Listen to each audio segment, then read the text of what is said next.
नहीं दे सकते। अगर फेशियल मान लीजिए किसी क्लाइंट ने फेशियल करा दिया और वो 24 घंटे के बाद ब्लीच कर सकते, उस दिन नहीं। ठीक है, क्लियर है? सबसे पहले है ना 16 साल का आ जाता है। लेकिन जिसको जैसी नीड है, कलर का सही चुनाव करना ये आपका काम है। जैसे अभी मैंने आपको समझाया था उनके बालों पे कि हम ग्लोबल कलर करेंगे। क्या करेंगे?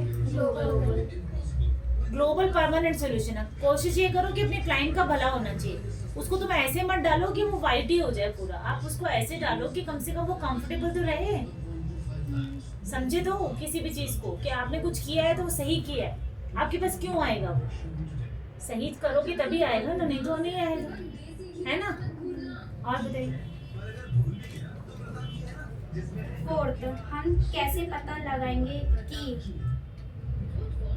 फेस शेप पर कैसे थ्रेडिंग की शेप अच्छी लगती है? ये क्वेश्चन कहाँ से लिखे हैं आप? मैम सेम में यही लिखा है मैंने। बुक में से लिखे हैं ना?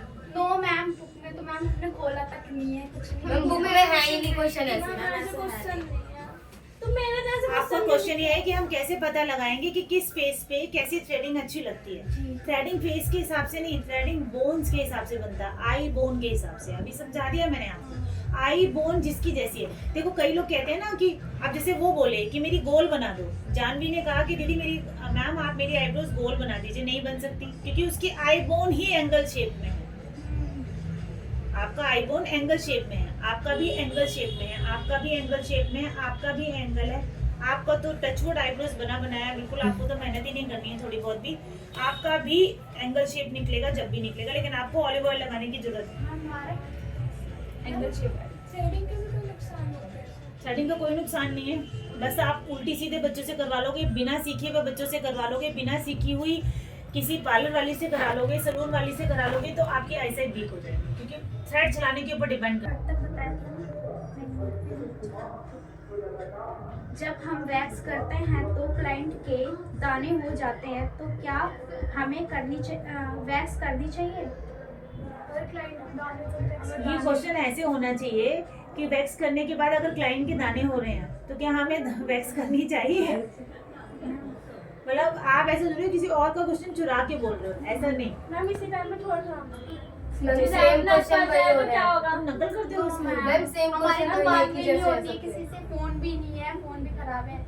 देखो क्लाइंट को दाने हो रहे हैं या नहीं हो रहे हैं ये आपको आफ्टर वैक्सिंग पता चलेगा, जब आप उसको वैक्स कर दो।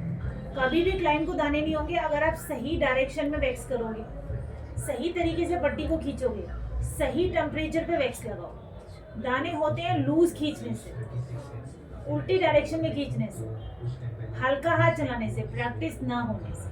मैंने क्या बोला? जब तक प्रैक्टिस नहीं है तब तक किसी का काम नहीं होगा। नहीं तो जिंदगी भर लोग तुम्हें फ्री का एक मुर्गा बना लेंगे कि ये सीख रही है इसको बुला लो, ये सीख रही है इसको बुला लो।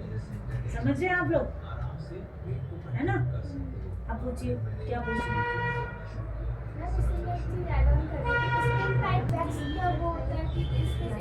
वैक्स स्किन टाइप नहीं देखा जाता, वैक्स में देखा जाता है आपके किस तरीके का हेयर है। अगर आपका इनग्रोन है तो आप उसको रीका वैक्स सजेस्ट करोगे, आप उसको डायमंड वैक्स सजेस्ट करोगे, जिसके बाल अंदर रह जाते हैं, टूट जाते हैं, या फिर जो रेजर करता है। ठीक है, अगर आप लोगों का नेचुरल हेयर है तो आप नॉर्मल वैक्स ही कराओ, कभी आपने रेजर नहीं किया, कुछ नहीं किया, नॉर्मल वैक्स। अंडर आर्म्स किसी का काला है, टैनिंग है, तो उसको डिस्पोजेबल वैक्स बोलो, ताकि उसका टैनिंग भी निकले और ग्रोथ भी कम हो जाए। हाथों के लिए नॉर्मल वैक्स सबसे बढ़िया होता है।